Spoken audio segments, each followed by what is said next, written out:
18 তারিখে 18ই আগস্ট এই 25 সালে 18ই আগস্ট আমরা একটা বিশেষ অনুষ্ঠানের আয়োজন করেছি। সেটা হচ্ছে চোখের ছানি অপারেশন এবং চক্ষু রোগীদের পরীক্ষা করা।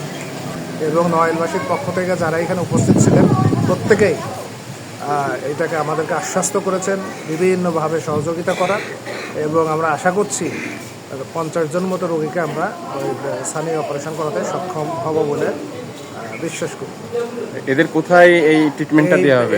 এই ট্রিটমেন্টটা দেওয়া হবে আসলে এই যে অপারেশনটা যেটা হবে সেটা হচ্ছে আমরা খুলনা বিএনএসবি হসপিটালের সাথে যে এগ্রিমেন্ট হয়েছে, তাদের সাথে আমাদের যে কথা হয়েছে, ওইখান থেকে টিম আসবে, স্পেশাল টিম।